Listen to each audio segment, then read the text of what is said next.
The 2019 Global Business Services Investment Conference and Awards event took place in Durban, South Africa from the 19th to the 21st of November. This conference, hosted by BPESA, the South African Department of Trade and Industry, and the KwaZulu-Natal Provincial Government, was intended to showcase South Africa's value proposition as a delivery destination for global business services. The program focused on the depth and breadth of service capability, the quality of skills of the youth, and the competitive opportunity for South Africa and continental Africa in the digitally enabled market for global services. Unlocking the value of the African continent requires providing digital and financial access to all its people. This panel discussion engages key role players at the forefront of efforts to connect Africa and explores the relationship between a country's social progress and its economic performance and prosperity.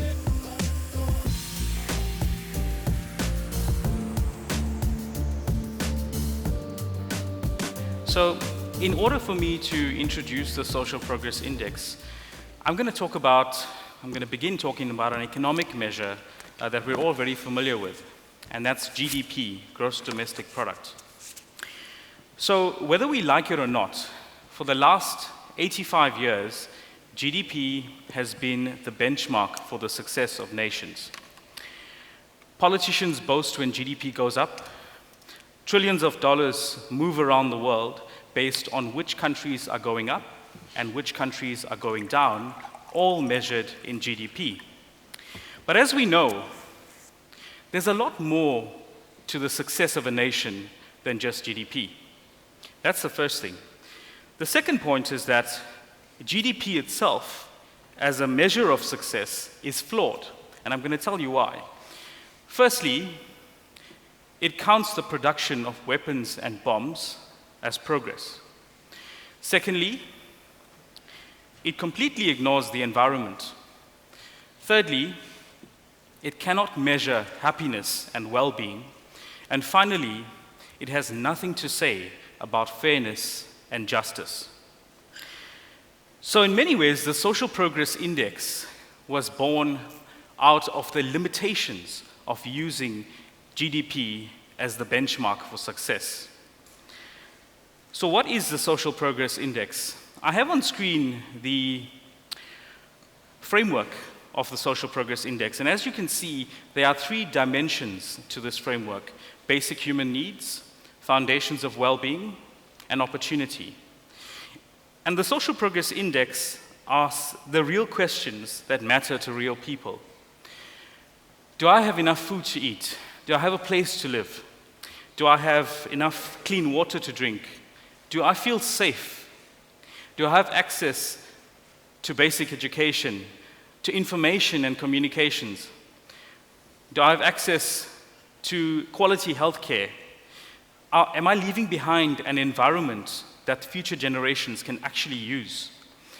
Are my rights upheld? Do I have freedom and choice? Do I feel included in society? And finally, do I have access to the world's most advanced ideas and information? The Social Progress Index uses about 50 indicators to measure social progress, as Reshaad mentioned, across various countries in the world, and as we're currently doing now, or have done now, at a subnational level as well, so provincial or municipal level. The important thing to note is that none of the indicators that the Social Progress Index uses are economic indicators. And what that means is that it allows us as researchers to investigate the relationship between social progress and GDP, or any other economic measure for that matter. The other important thing to note is that the index measures outcomes, not inputs. So rather than measuring, for example, the amount of money that is invested in education, we would instead look at educational outcomes, such as achievement and pass rates. As Reshaad mentioned, the Social Progress Index aligns very nicely to the United Nations Sustainable Development Goals. And as you'll see from the visual, each of the 17 SDGs align with at least one component in the Social Progress Index. But now for the really exciting part. I mentioned earlier that not having an economic indicator in the Social Progress Index allows us to investigate the relationship between social progress and something like GDP. So if you want to know what the relationship is, this is sort of what it looks like at a global level. On the horizontal axis, and moving to your right, is GDP per capita. So the countries further to the right are wealthier, measured in GDP per capita. And then the countries higher up on the vertical axis have greater social progress. And you'll see immediately that there is a relationship between GDP and social progress. And at this point, some of you will be sitting there thinking, well, Shaneel's not telling us anything new. And it is indeed true that as the economic outlook of a country improves, so does social outcomes. But you'll see that there's a lot of noise around the trend line. And that means that for every step of growth in GDP or in the economic outlook, there are opportunities to achieve levels of social progress that are significantly higher than expected. But at the same time, there are risks to achieve levels of social progress that are far lower than expected. But the final thought that I want to leave you with before I join the panel is that people traditionally understand the relationship between GDP and social progress as a one-way relationship. You know, the notion that if we advance the economy, the state will be in a better position to cater for better social outcomes. But actually, it's a two-way relationship. Advancing social outcomes also has a bearing on the economic outlook of a country. And so therefore, in order for us to achieve inclusive growth, one has to do both. We have to, in parallel, advance the economy as well as advance social progress. And that's the thought that I'll leave you with now before I join the panel. Over to you, Reshaad. Thank you, Shaneel. So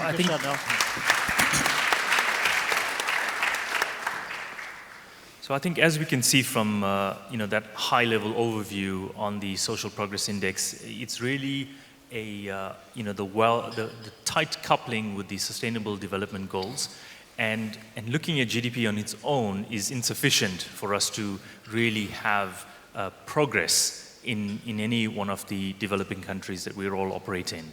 So I think with that, I'm going to go straight into talking about financial inclusion, and specifically to talk about how technology has influenced some of the products and services. I'm going to start with Khwezi. If you can just tell us a bit about how technology specifically has influenced some of the products that you've launched recently, but more importantly, how are you impacting on the inclusion aspect using technology? So let me answer it this way. I think I'll flip and I'll talk about the second part of your question first, and the issue of impact, because as an institution, our CEO likes talking about the fact that we should see ourselves as more than a bank. And our board has defined what I would say are our higher order objectives about how we impact. And there are like 7 major impact areas we've identified, which is about education, financial inclusion, infrastructure, health, job and enterprise growth, African trade and investment, climate change and environmental sustainability. I'm mentioning them, it's actually quite interesting how they complement some of the themes that you've actually spoken about. That then, in our case, should drive how we think about the kind of opportunities and problems we seek to solve in partnership with others. Then if you then come to your question around technology, so technology becomes relevant as insofar as it enables the achievement of those higher objectives. It doesn't become the objective itself. And therefore, so what you then start doing, if you then go to financial inclusion, you start thinking about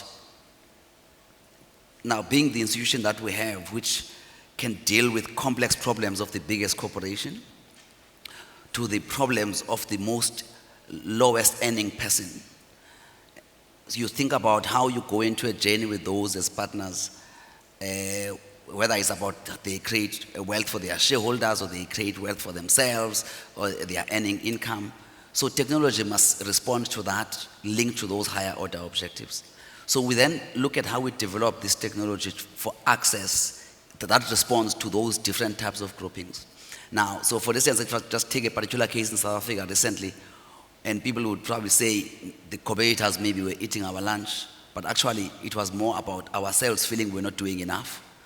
That we even launched, for instance, a new product targeted at people who have never banked before, and it's called MIMO, if I can mention it. And it's an app-based platform that really changes the manner in which people start to open bank accounts at the basic level. However, one of the last points that I then will make is we don't want to just be, if you like, focus so much on the technology. Because what is a bank? A bank is an institution that is composed of people with skills, knowledge, technologies, networks, relationships.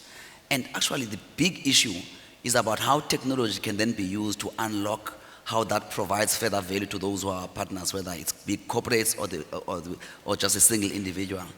And how you are able to then provide them services across that value chain with technology as an enabler. And then as a last point, so one of the things, if you look at the large corporations, we will put in very high-end skills about how we work with them on their growth. And although there's a technology platform that enables them to transact, but there's a relationship platform that partners them as how they grow. And also with the questions we get from them, we think about what we need to develop further. So when you start using technology, especially at the personal level or if you like in the mid-sized business segment, you have to think very carefully as to how do you get the use of technology, apps, whatever, to transact, but don't lose the ability for you to add your value, skills, relationships, to add value to your partners, because then technology just becomes a transactional platform rather than a value-adding platform. And when I say this, not because we've solved all those problems, but we think about the challenges in that way, because then if we then do that and we listen to what people say, it then drives the innovation that will drive the technology further. I think that's the way I would frame how we think. Okay, thank you for that. I have one follow-up question on the point you made. I mean, how are you seeing the uptake of MIMO, which is that $4.95 product, yes, for example? How is that uptake in relation to your traditional banking services? Is it truly bringing in the unbanked, or are you seeing a migration of other banked customers into that product? Actually, I think it was very smart for them to do that. It was deliberately designed for those who don't have an existing relationship with a bank. They may have with another bank, but we actually we wanted to make sure we bring more people into the system. But it has actually done something else for us as well. And it's interesting because it arose, if you like, it was targeted to be very low cost in terms of as a service. But what it did, even for us, is getting us to learn much better about how you deploy, change technology actually quite fast. Because, I mean, one of the problems with big institutions is that we can be quite slow. And one of the things that they are teaching us is how to respond faster to changing market dynamics and deploy technology faster. So first, the uptake is good, but also is the learning value that we're actually starting to learn more, and how we leverage that in the rest of the bank. Now, if you think about this type of a sector where you may be a large investor coming from somewhere, you're going to employ South Africans, but you've got different types of platforms. Yeah. How does that learning respond to what your needs are as your needs in a fast-changing world change? How we are able to respond? We are learning a lot from that process. Okay, no, great. So you talk about speed also to an extent in terms of the speed at which a bank operates at to launch products. I want to go to Jabu because the company that he comes from, they have a slightly different definition of speed when it comes to product launches and specifically innovation. So Amazon and Amazon Web Services itself also, of course, launches products at a relatively rapid rate. It's coincidental that you're sitting next to a banking colleague that work at slightly different speeds. So tell us about how Amazon is thinking about this. Yeah, thank you for that. I think what is just quickly has mentioned now, there is quite a relevance in terms of the enabling platform that we create that enables business to be able to rapidly deploy solutions. And the product that he just mentioned now, we actually formed a partnership with Standard Bank and other major institutions, because what they see, the requirements there are really changing in terms of the people, how they want to use their products. So if you want to launch an app, you really do not want to wait for months to be able to roll out the infrastructure. So what cloud computing does, it enables those businesses to get solutions that are easily available to package them and roll out those services. So they are able to experiment without really carrying a lot of risk, to really go and have heavy capital investment before they launch their services. So that's what the platform brings into the fore. Okay, thank you. We're going to come back to you and unpack that a little bit, especially as it relates to how you're seeing some of these deployments in some of the more developed countries. But I want to switch to Martin. Martin, this new way of banking, this new way of transaction processing must create some challenges for the likes of BankServ. How are you addressing some of these? Yeah, I think, first of all, I think a lot of people don't know who BankservAfrica even is. So please go ahead, because tell us. We're not really a public brand, but we've been around 47 years, and we're actually owned by the banks. So my shareholders sitting here, I better be careful what I say. But in essence, we the biggest clearinghouse in Africa of financial transactions, and we're also the licensed clearinghouse for SADC. So we've got an interest not only for South Africa, but for the region as well.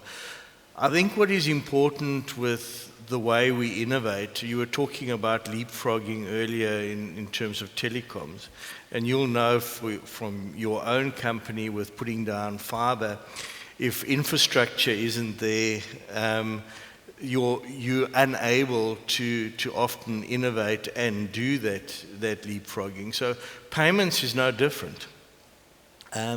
So our mantra in our organization is that we build mutual digital infrastructure that connects economies. And our focus really shifted quite a lot in the last 2 years around, first of all, in the region, building regional hubs for payments. What has always been an inhibitor is the cost of infrastructure with low volume. So you can only really drive the benefit of infrastructure if you've got volume. And in many countries, payments volume is quite low. So how we've adjusted to this is to say, if you put down regional infrastructure that can operate domestically and on a regional basis, you start solving for that problem. So that allows participants like banks, like mobile operators, to actually start innovating, but at least they have the base infrastructure to create interoperability and to be able to communicate with each other.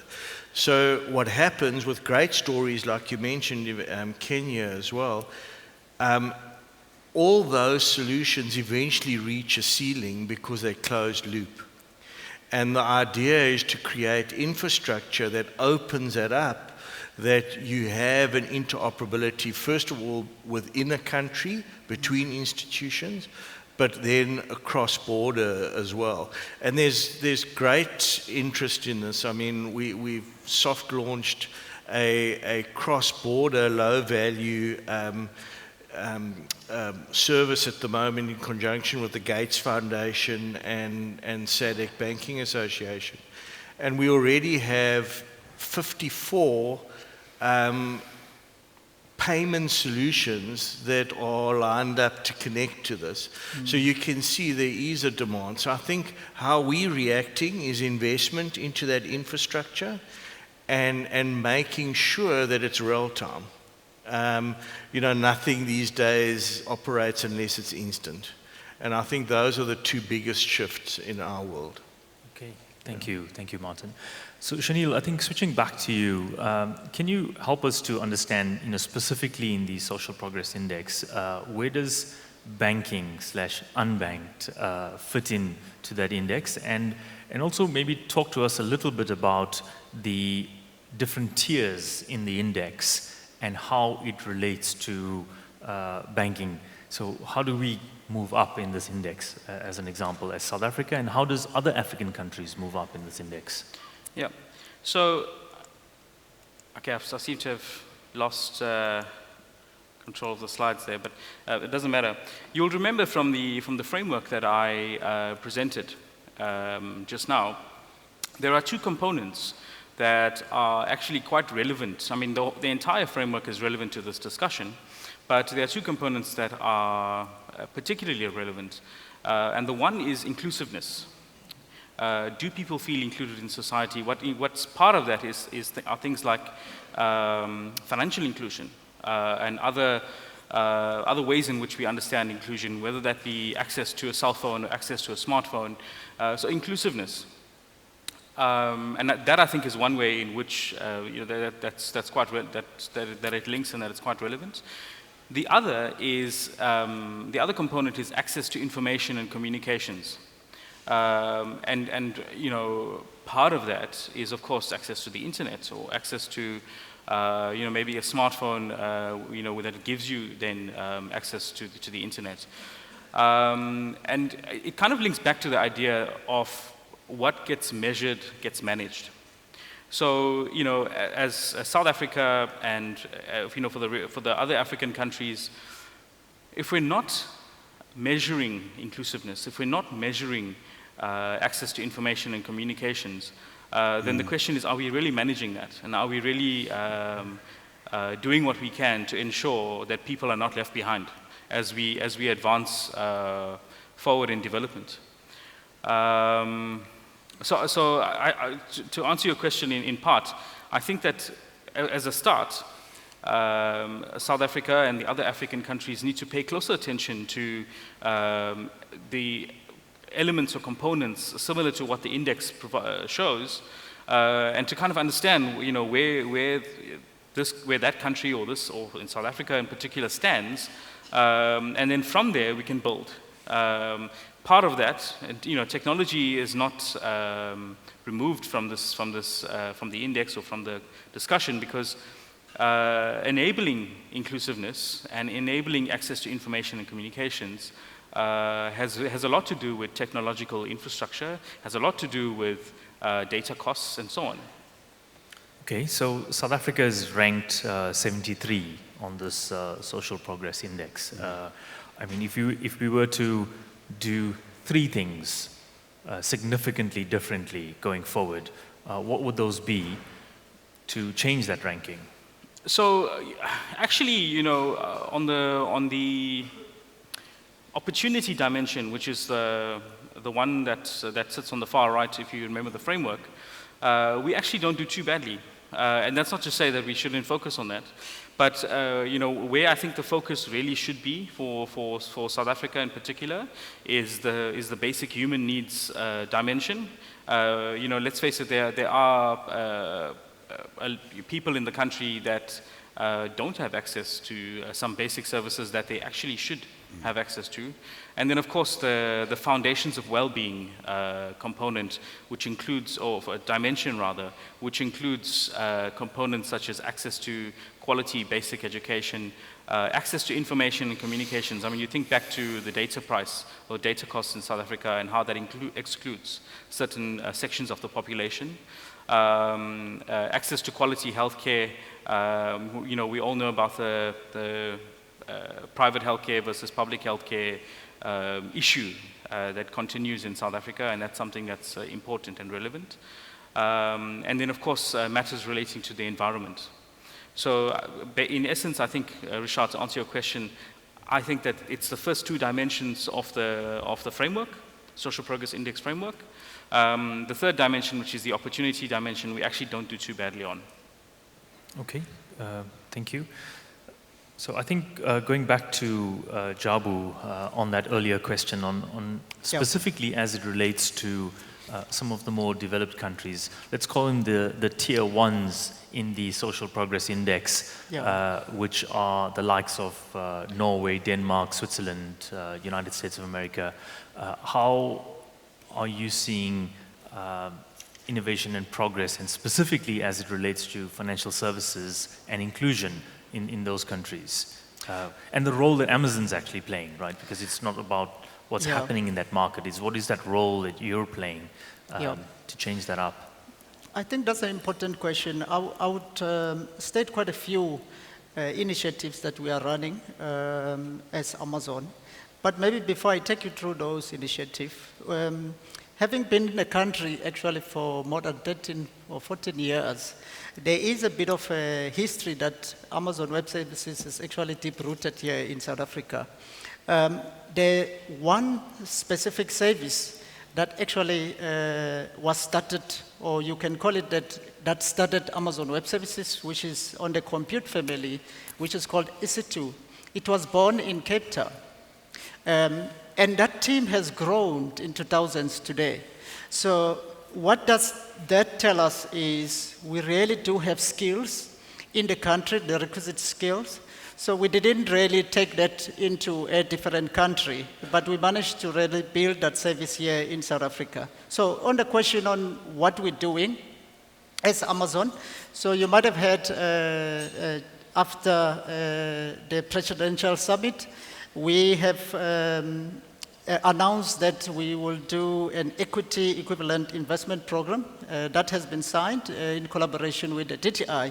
So that is 365 million we are bringing in the country as an investment to develop SMMEs.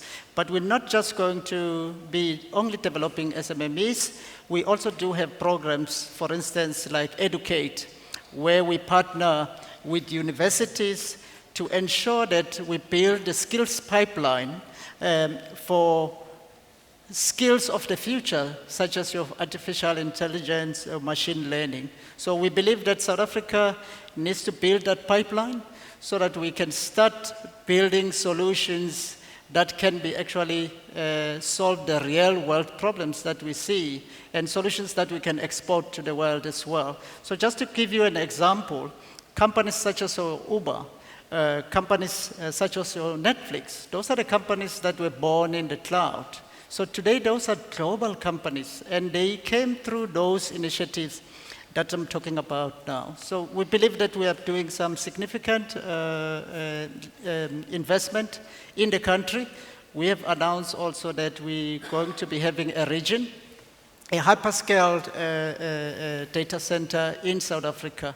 So that will really bring massive impact, because that will really bring key skills, develop key skills engineers, data center engineers, data scientists, and those will be coming from the South African skill set that we're building now. So it's quite a broad package that we are looking at. Okay, thank you.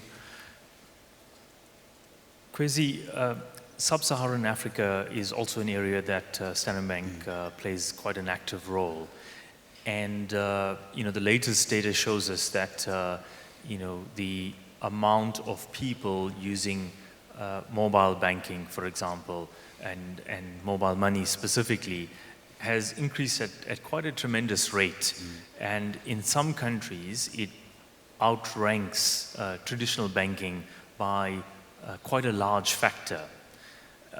For a bank that invests largely in infrastructure,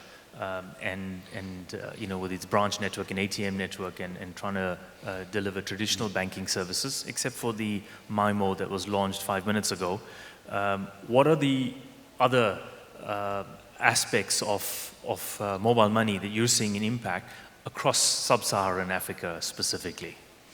I'll just pick up from the point you make about the traditional infrastructure. I think with one of the biggest lessons as you transition, we have made for ourselves is that if you have had all of these skills which were based on what your legacy was, to move into a different world, actually how you partner with other people is the most critical component. because the rate of learning is much more faster, you share risks, you do different things. In fact, we try to deploy something which we try to do on our own. That has taken longer than the ones we've done with partners. That is the first basic lesson for me. And therefore, how you start to think about how you transition is the smart way is how you start to think differently about partnerships.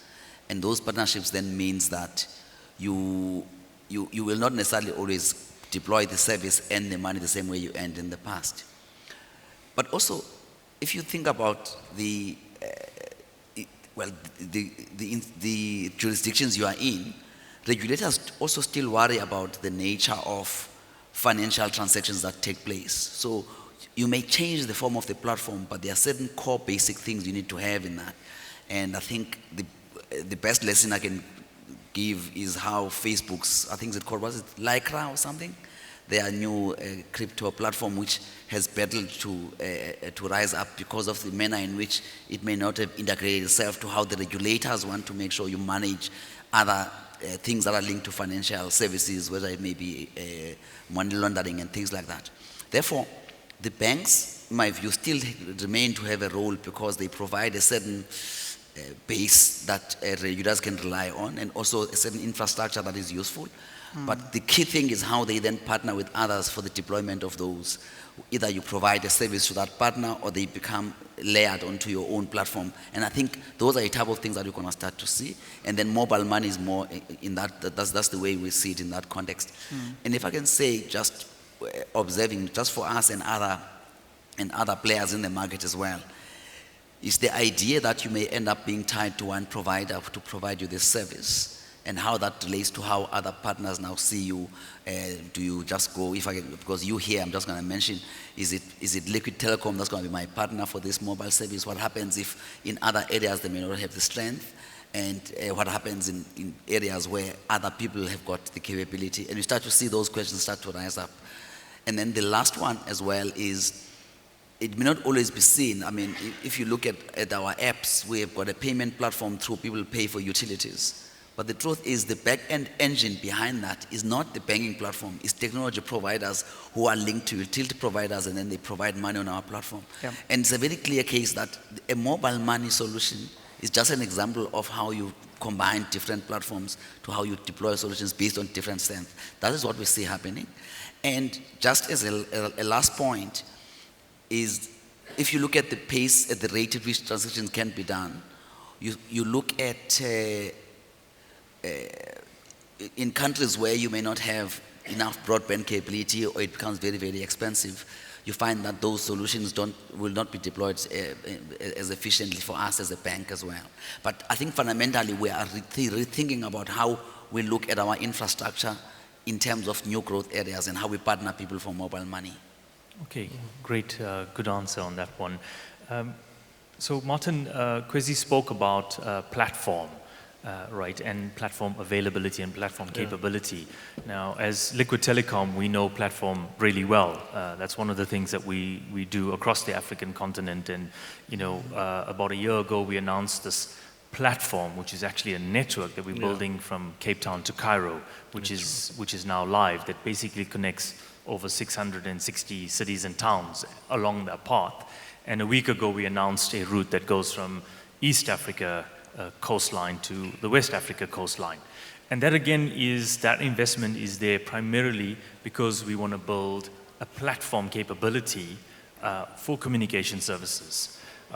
What's BankServ doing from that? And I know you touched on it a little earlier, but I want you to rather use a lens of the new world of payments and the new world of clearing of these payments. How is it influencing what BankServ is doing across the African continent from a platform perspective? Yeah. Look, it's changed it completely. And I think Khwezi just touched on how you work with partners. So if you think about traditionally how payment systems were built, there were these gigantic switches, very complicated to connect to, and that was their purpose.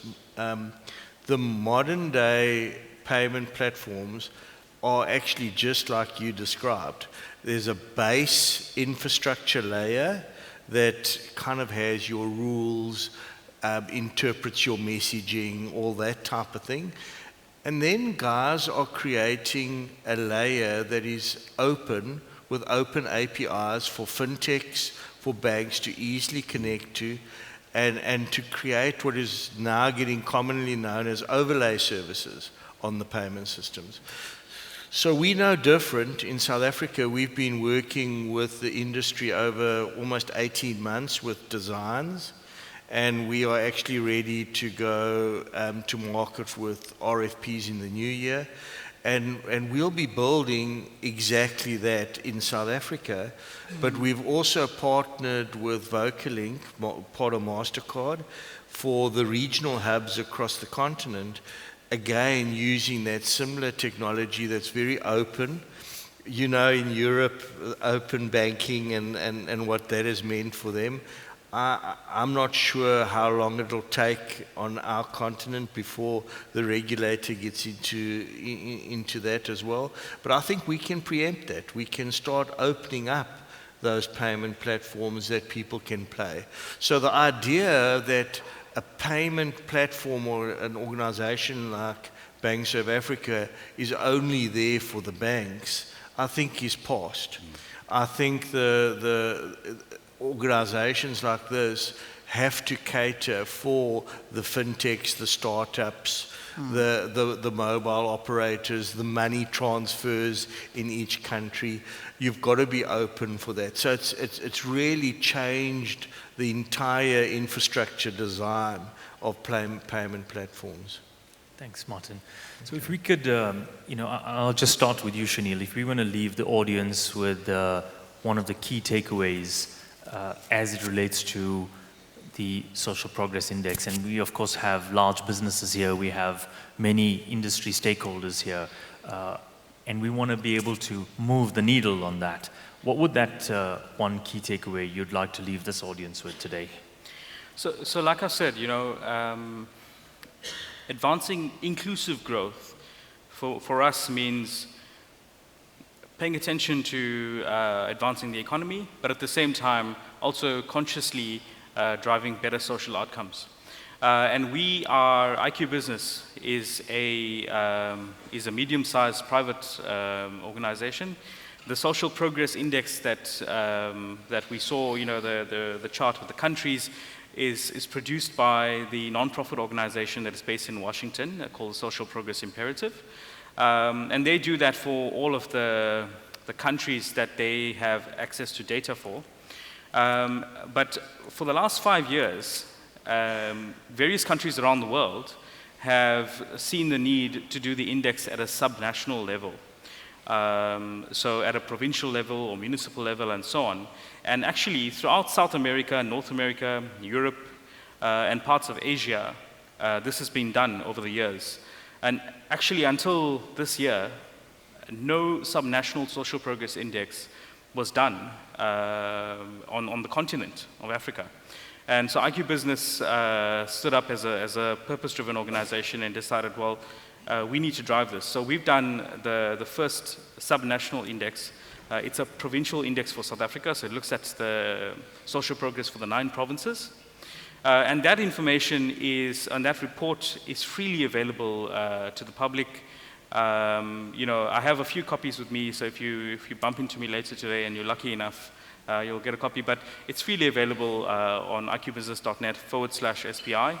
And what we're really trying to do, Reshaad, is to say we are fully invested in driving social progress in South Africa and in the continent. But as a medium-sized private corporation, it is absolutely not something that we can do alone. And so, the more government gets involved, the more NGOs get involved in using the index, even if it is as a way to kind of measure the impact of efforts that are being made, because we'll do this annually, the provincial index we'll do annually.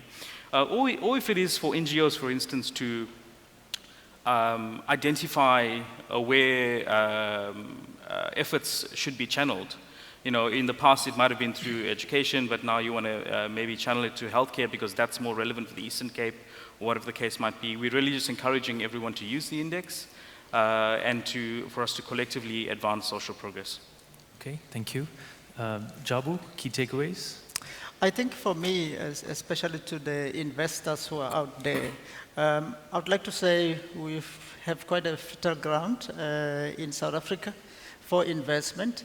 So our prompt focus will really be on the skills development. So we really need to make sure that we focus on creating very good skilled pipeline in South Africa to be able to really use those technologies that we put out there.